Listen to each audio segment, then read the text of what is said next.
Underground radio. What does it mean to be underground? It means you gotta be free to be underground. Yo, you got your own key when you're underground. Radio. If you're listening to me, yo, you underground. You're underground. Good evening, everyone.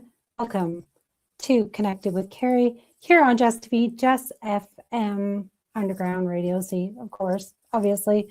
And we're also live through Roku TV 101. As I say, it's never a secret. Go to your Roku TV, download the 101 app, and you will kind of like scroll through that and look for JESSTV. And then you will download the app, and there we will be huge live on your screen, just like a movie theater. Ooh, it's amazing. What's also very cool about watching it on Robco TV is that JESSFM during the day sometimes plays movies. So it's actually like a movie theater. So it's pretty cool. So you get many shows during the week. Mine, of course, prime time on the weekend. Can't go wrong with that. And then you get scattered movies throughout, which is really super cool. Sometimes we even play movies, excuse me, from some of the guests that have been on the shows that are like in a movie production or actors, whatever. They will actually send in their movies and we play them. So it's super cool. Like I had, and also good morning to those in Italy, because we are streaming through the NCG television network in Italy as well. And yes, I've had people from Italy on the show. I'm almost going to want to call it Good Morning Italy because it's like 2 a.m. over there. So grab your cappuccinos, as always, folks, and sit down, have fun. And yes, we're going to get into it. But yes, I was just going to say we've had a movie producer from Italy on, and we played his movie before too. So if you want to get in touch with us, come on the show, have some fun, do the things. We welcome you, and just contact us either through JESSFM, through there, and or through Underground Radio C there. So I am getting notifications that my screen is blurry, but we will manage that. It's all okay because it's live streaming. And over here in Alberta, we've had some snow. Calgary, it snowed last night, so maybe there's some interruptions with Wi-Fi. Who knows? It's been interesting. And today's topic also has something to do with water, but not the frozen kind.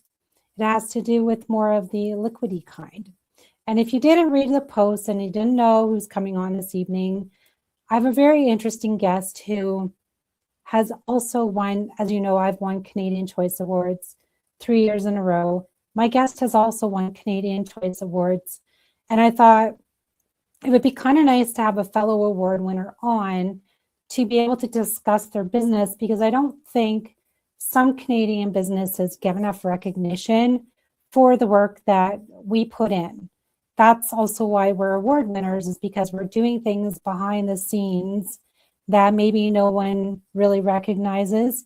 And I figure this is an opportunity for award winners to come on and kind of shine their bright lights in our eyes and go, hey, this is me, this is who I am, this is what I'm doing for fellow Canadians. So without further ado, I bring in a fellow Canadian. Welcome.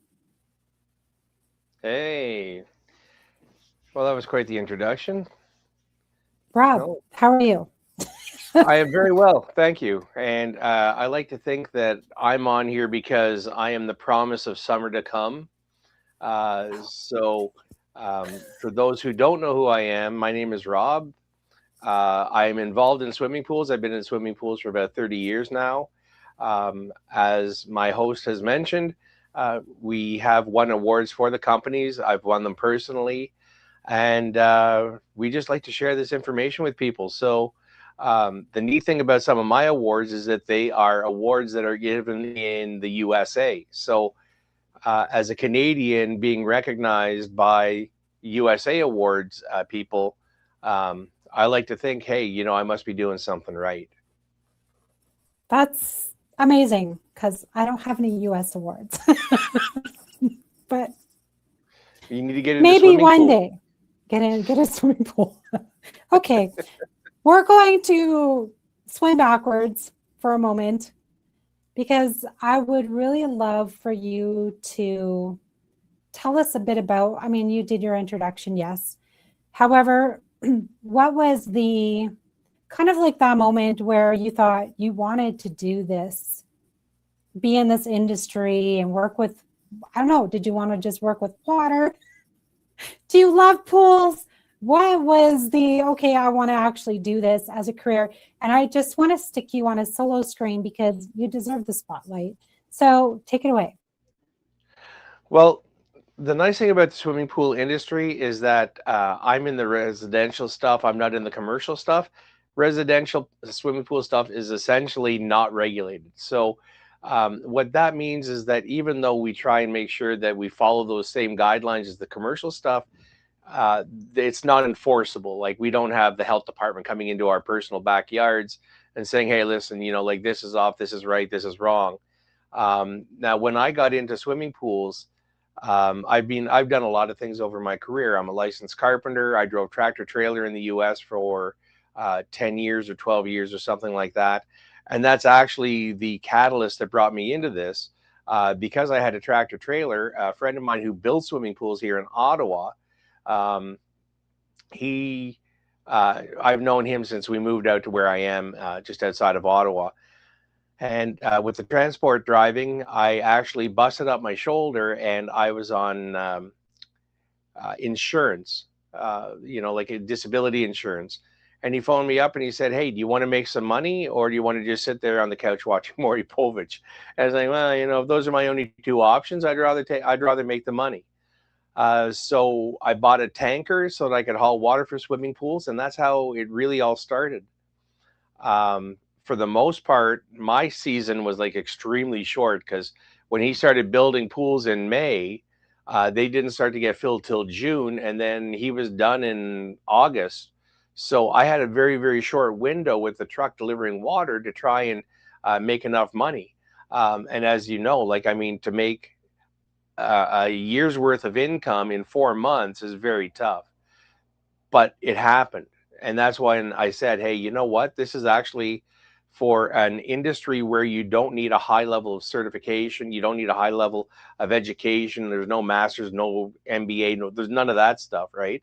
To make that kind of money right off the hop was perfect. So I started lengthening my season. So I would start doing pool openings. I'd start doing pool closings. So I was starting to work before the water had to be delivered and after the water was finished delivering. And then over the winter time, instead of just twiddling my thumbs and eating snacks on the couch watching movies, I decided to take courses. And I took course after course after course. And that's when my involvement with the US stuff came in, because National Swimming Pool Foundation down in the United States recognized my credentials, and they actually flew a headhunter up to Canada to meet with me to say, hey, listen, would you be interested in being an instructor for National Swimming Pool Foundation? So I said, hey, sure, I'm willing to do anything. I flew down to California. I spent 3 absolutely torturous days doing the instructor school. Over those 3 days, I lost something close to 12 pounds just from stress. And I came back as an instructor. And so now not only do we have the regular customer base where we do the physical work for, I travel around the world teaching swimming pool stuff to both pool technicians as well as the regular homeowner. So that's where we are. Instead of 3 torturous days, I thought you were going to say 3 wonderful weeks. No, they were not. Okay, so the way the instructor school goes is they give you 4 modules out of the CPO certification handbook, and you have to learn these things front to back. And when you're in the actual instructor school, they give you pointers, don't stand in front of the camera because, you get a great big silhouette on the screen, this kind of stuff. When somebody asks you a question, repeat the question so everybody can hear it. But the 4 modules is what really plays an important part. So your first one is your test module. So everybody gets up there and they completely pooch that. All right. And that gives you food for thought as to how to get better to present the other 3 modules. Now, the other 3 modules is a 2 out of 3. So you can either pass the course, you can fail the course, or you can get what they call as a provisional pass. Okay. I got up, and the first module I did, the guy didn't like me, the way my teaching style whatsoever, and I got to fail. So now it was like, oh, I got to get these other two or else. All Okay, right. but did So he I did the fail second you? module. I'm sorry?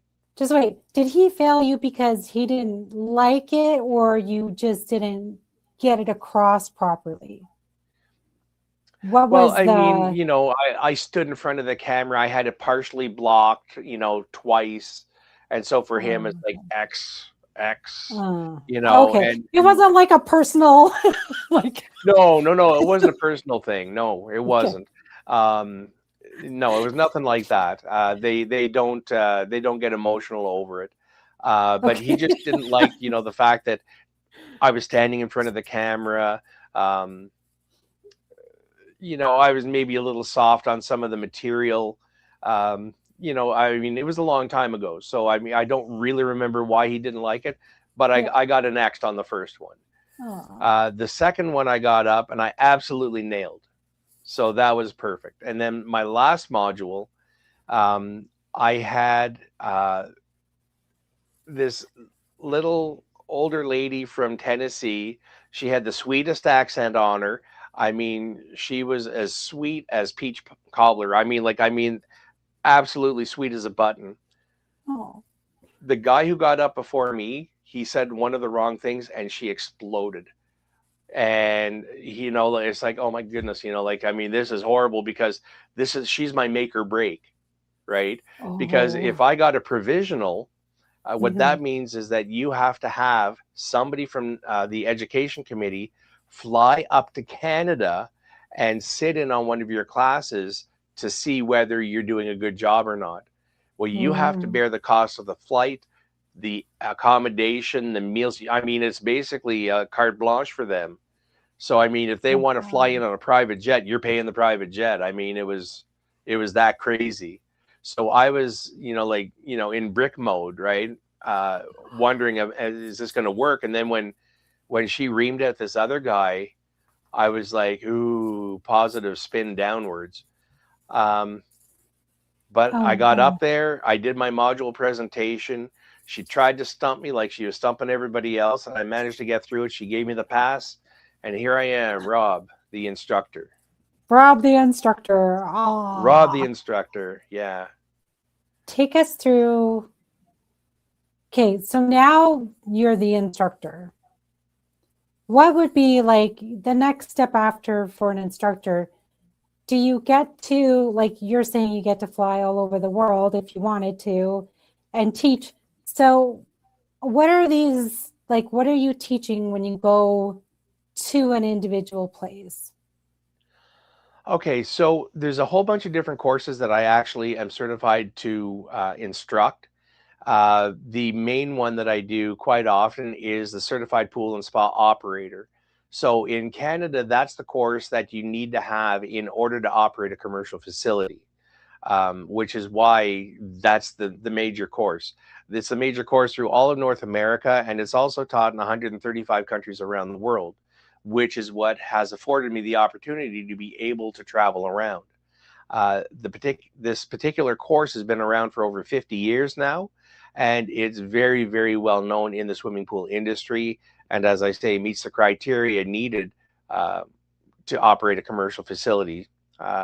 So yeah, I mean, I just, people hear my name and they recognize the name. I go to a lot of the pool conferences. If memory serves, I contacted you when I was down in Long Beach teaching. And that was actually a class that I wrote because they wanted a 1-hour class on a certain topic. So I wrote that up myself. And I was down there presenting it when I came across your stuff. And I don't even remember how, to be quite honest. But I think it was maybe a post on Facebook. Yes. Well, it was the Canadian Choice Awards posting. And I had actually, because I follow Canadian Choice Awards with my personal Facebook and I follow it with my business.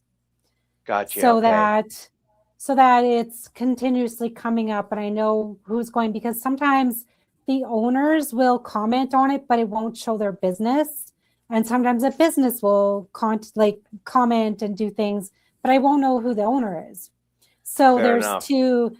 so if there's a variety of different people that are commenting on it, then I can get kind of both angles of who they are. So I can contact them and go, hey, like, I'm interested in having you on, or congratulations, or whatever. So that's what it was. It was a post congratulating all the winners.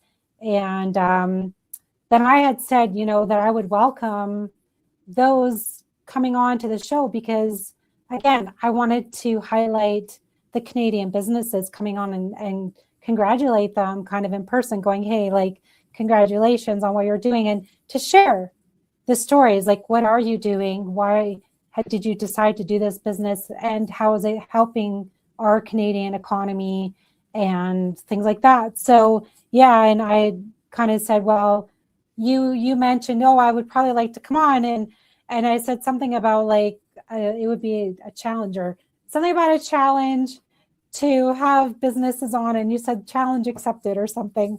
So Well, I mean, I do try to have a sense of humor. I find that if you can't laugh in life, then it's a really bad existence. So yeah, I mean, it's great. And technically, both of my companies, all three of my companies have won awards through Canadian Choice. So the Robco Water, right? I'm allowed to wear this.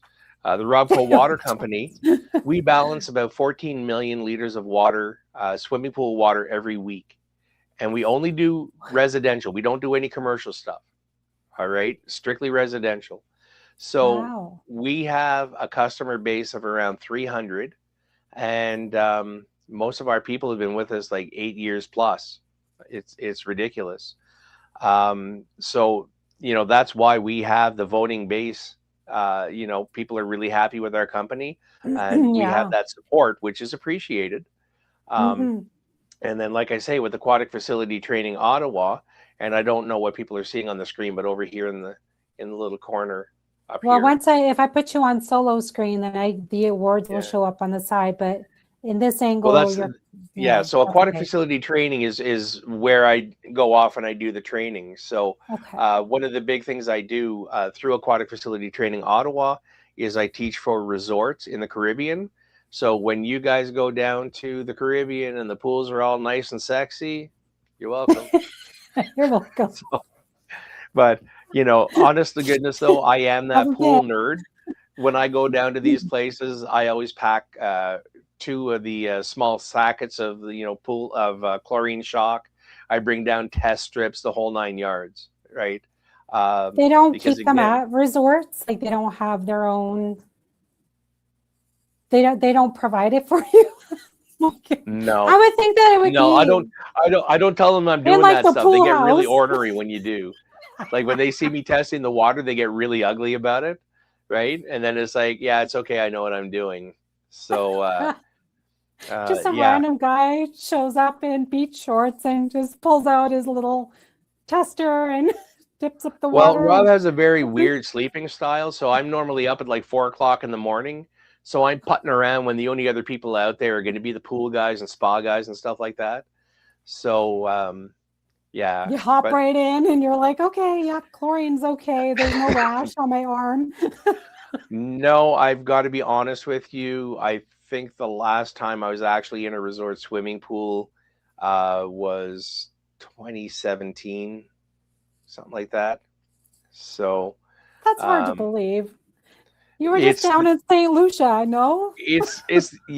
I go down to St. Lucia 3 or 4 times every winter to teach. I teach at a lot of the resorts down there, and these are big dollar resorts. The first one that I ever taught at down there was like 19 grand US per person per week, and it didn't include your meals. Crazy. So when you're testing water, or when you are, so you're teaching the classes when you're down there, do you take like the students to the pool and show them this is how we do it? Like, Or do you No. just like, it's just on screen type and like classroom training and that's it? Well, unfortunately, most of these expos and conferences are being held at like convention centers, which don't have swimming pools. Plus, like it's hard to pack up 75 people and run them down to the swimming pool, right? I mean, people are, they start to Everyone wonder, right? down to the pool. We're being invaded. So no, we have videos of like a pump room tour and how to do the chemical testing.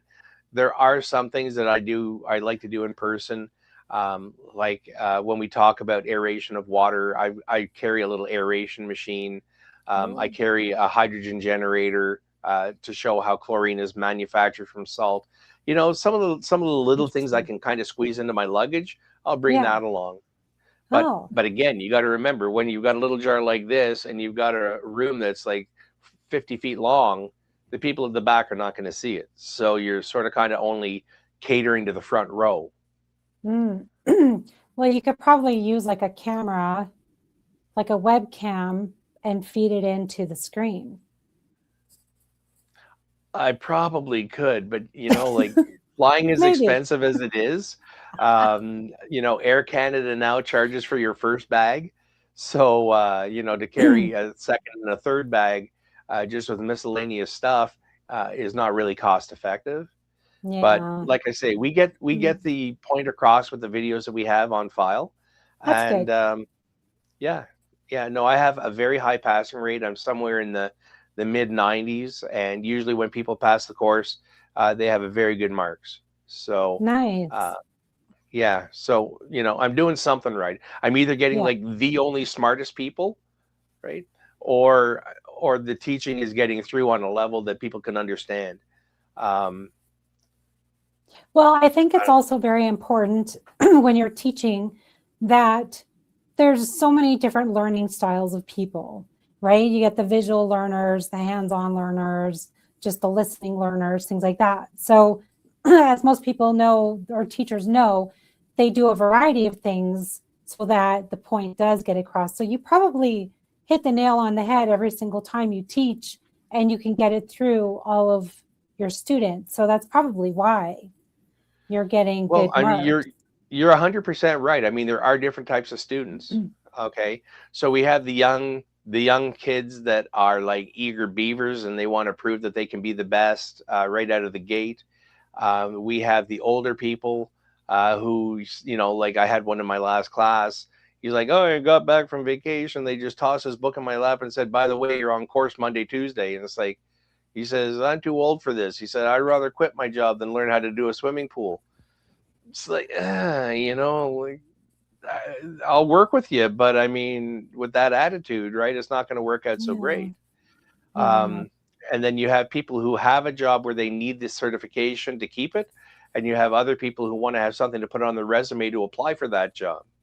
So there's all sorts of different types of students that we come across, and like when push comes to shove, I'm not a professional teacher. I mean, technically I am because I get paid for it, right? But And you're I'm just a pool certified. guy. Yeah, but I'm just a pool guy. You're just a All pool right. guy. Well, no, I am. I'm just a pool guy. So when I'm teaching, I'm just telling people, hey, listen, this is my experience that I picked up, and I share that along with the book learning, right? I do practical learning. So, Yeah.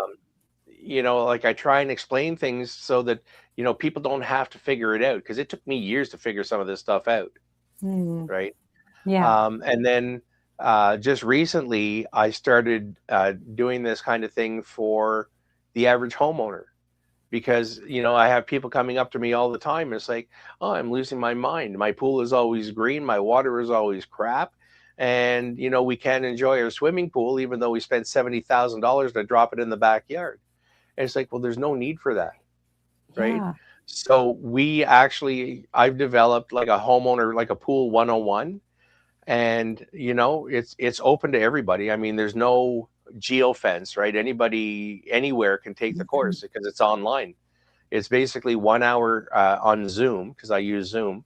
And like, we'll talk about anything you want to talk about. We'll cover all sorts of stuff that every homeowner should know. Yeah. That's interesting because I I don't know. Like I know people that own pools, but I think they just get the chlorine thing and they kind of do it themselves and they manage things. But I suppose there come situations where it's like it gets so bad, they have no idea what's going on.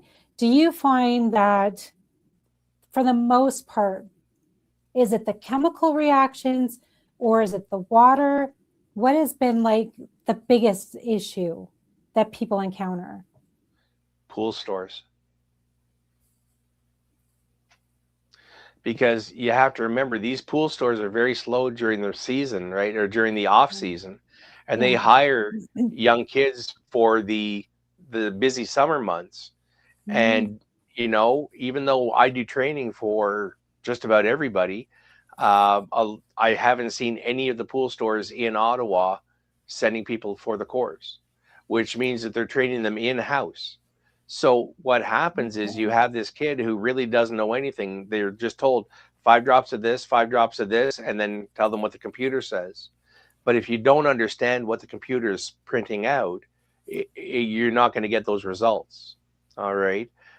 So for example, I'm going to throw this out at you. I'm going to ask you, how much chlorine, parts per million, how much chlorine does it take to kill algae in swimming pool water? How many like drops? No. Like when you go out and you measure your chlorine for your swimming pool, how much chlorine do you think that you'd have to have in there? Well, if you're going by like a cup or something, I would. No, I'll word it a different way. Okay. According to the health department, you have to have your chlorine between 1 and 5 parts per million, with an ideal range of 2 to 4 parts per million. Okay. So I want to guess it's on the lower end, like maybe 2. 0.06. Wow. All right. So now knowing that, why do so many pools have algae in them? Because they're putting too much chlorine in. No, they're not putting, it's not the amount of chlorine. It's the other chemicals in the water that are affecting how the chlorine is working. Oh, interesting. Right? But when they go to the pool store is not equipped to be able to discern what chemicals are causing the interference. So what does the pool store say? Oh, you need this $60 bottle of algicide. Right?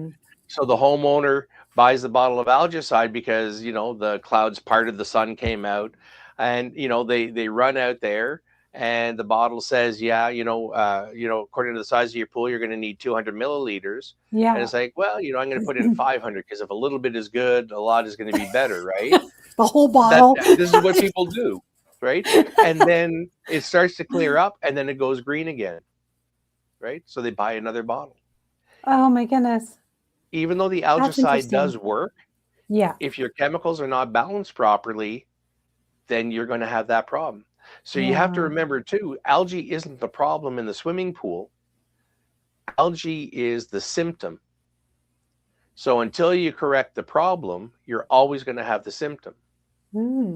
Like any other kind of problems out there that are, okay, interesting. Yeah. So this is actually the exact course that I wrote to present down in Long Beach. Wow. So like I say, basic water chemistry, you can have a clean, clear, safe pool all summer long, no algae blooms. There are a bunch of different ways to make that happen, but the pool stores don't know them because they don't have that training. There you go. So kids, when you set up your pools, you're going to fill it up. You know the man to go to. Well, as crazy as it sounds, if somebody sends us an email, if somebody text messages, happy to help out. We don't charge for that kind of stuff. Right? If we have to physically go to your pool, that's a different story. We have to charge, right? Yeah. But if somebody wants advice, we're on Facebook. I'm told I have a LinkedIn and an Instagram or something like that. I tagged you on Instagram, but I was like, I couldn't find. No, it wasn't that I couldn't find you on Facebook. It was that sometimes I can't tag people on my business page. I don't know why. businesses can't tag other businesses on Facebook, and I'm like, this is nuts. Like, Yeah, Facebook, okay, fix so this issue. I'm old. I suck at technology and all this social media stuff. But I've found the exact same experience. And I think it's one of those things with your business page that you have to like that business page before you can tag somebody. Maybe I'll have to try it I next time. think that's what it is. But I mean, we're on that other thing there, YouTube. I have a Yes. YouTube channel. Another I put thing. up a bunch of videos to try and help people. I've been posting a whole bunch of videos on Facebook lately. So, Oh, good. like I say, find Robco Water, and all this information is there. And through Facebook, you're able to message directly to me, and I'm happy to answer you. If I'm sitting there watching reruns of I Love Lucy, I'd rather answer a pool question. Yeah. Yeah. No, that's really good to know that someone can reach out to you for these problems, because just like you said, they may be Googling it themselves. They may be going and getting whatever tester and doing it themselves. And then again, like you said, oh, it looks like an algae problem. And they run to the store and they're picking up a product that is just a Band-Aid solution. And it's going to happen over and over again where this issue just keeps coming back. So it's nice to be able to, get to the root cause of something and be able to clear it up right away and be able to enjoy their pool all year, well, not all year round here, but for the summer. For some people, not people some in people have an Alberta, but some indoor, people, but yeah. Yeah. But there's a few people that have outdoor pools for the most part. I don't know. Where in Canada do you think they have the most outdoor pools? It's hard to say. I think Ottawa, the average right now, there's like one pool for every 8 houses. Interesting. Yeah. Yeah. Yeah, BC, there's a lot of pools. I would think BC would have a lot of pools as well. I don't think Alberta has a few. Like, I think we got a few here, but not very many. So yeah, it's interesting. Good to know. Thank you for your information and for coming on. We're going to wrap up now. So is there any other little knowledge or tidbits that you want to give out? It doesn't have to do anything with the pool. It could be just life advice, anything you'd like to kind of give out there, and then we'll wrap up. Sure. I put a 3-minute video, I think it was 3 minutes, video up on Facebook. You got to do your part if you want your pool to be good. All right. I shot that video in my slippers because all I did was walk around the swimming pool, make sure my basket was clean on my skimmer, make sure there was no dirt on the floor of the pool, made sure that there were no leaks at the equipment and the equipment was running nice and quiet. And that's it. If you do that little itsy bit each day, you increase the chances of enjoying your pool probably tenfold. Amazing. And you can do it in your slippers. And well, not my slippers. My slippers are mine. But well, yeah, there's slides or something. It doesn't take any special equipment, is what I'm saying. Exactly. Just like, get up and do it. Well, some people, it takes motivation to get out there every single day. So, Yeah, but the pool's out there. It's Exactly. a big investment, and that's the other bugaboo that I have about swimming pools. People will go out and buy a $20,000 Nissan and say, no, it's got to go to the dealership for the oil changes. Yeah. But they'll put a $70,000 pool in the backyard, and it's like, weekend warrior, I got this. Yeah. Right. Yeah. There you go. Yeah, it's maintenance as well. So that's definitely what you want to do, is keep on it. Because like you said, $70,000, you don't want it literally to go down the drain. You need one of those little sound boxes. You could have given yourself a rim shot on that one. Yeah, I could have. I actually have a little.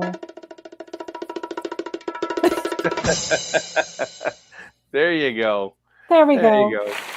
Yeah, you deserved it. That was a good one. Okay. Thank you, Rob, for coming on. We appreciate you. And again, anyone who has any questions for Mr. Poo Boy over here, or if you just want to know what products to buy or just to catch his little video, head over to which page do you prefer? Anyone? I don't even really know what to tell you. Like I say, most of my people contact me through Facebook. Okay. And it's not that I love Facebook. It's just everybody seems to be on there. There you go. Head on over to the aquatic page, Aquatic Facility Training page, AQT. Aquatic Facility Training Ottawa. Oh, there you go. Or Robco Water. There you Swimming go. pool services. Perfect. Thank you so much, Rob. Have yourself a good weekend. Stay dry. Thank you. Well, You're I appreciate welcome. you having me on. It was great to be able to see you again because nobody knows this. But yes, the last time we had problems, technical problems, so we had to defer to a later date. So I'm glad that I got to talk to you and see you again. And if you ever need me for anything else, you know how to get a hold of me. Absolutely. Thank you. Have a great night. All righty. Thank you. Bye. Well, there we have it. Everyone can go and dry off now. We're out of the pool. But that's some good information to know, is why your swimming pool has too much algae or has too much chlorine, or there's a chemical reaction from something.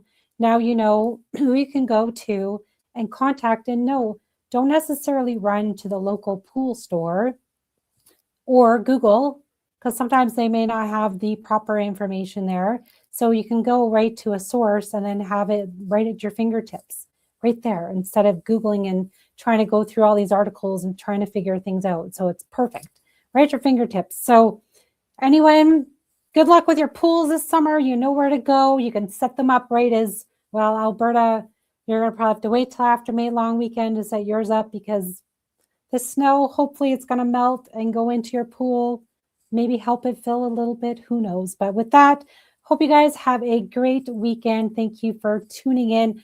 Go enjoy the Stanley Cup playoffs. Yes, I know they're playing. It's going to be fun. The Flames are out, unfortunately. It's okay. It's all good. Cheer for your Canadian teams. It'll be fun. And Wednesday, Dina and I are back with episode 2, season 8, the Shift Happens show, where we will be talking about teenage mental shifts. I think it's teenage shifts. But you'll see the post up. It'll be up on Monday. And with that, have yourselves a great weekend, everyone. Make sure you guys stay connected. Good night.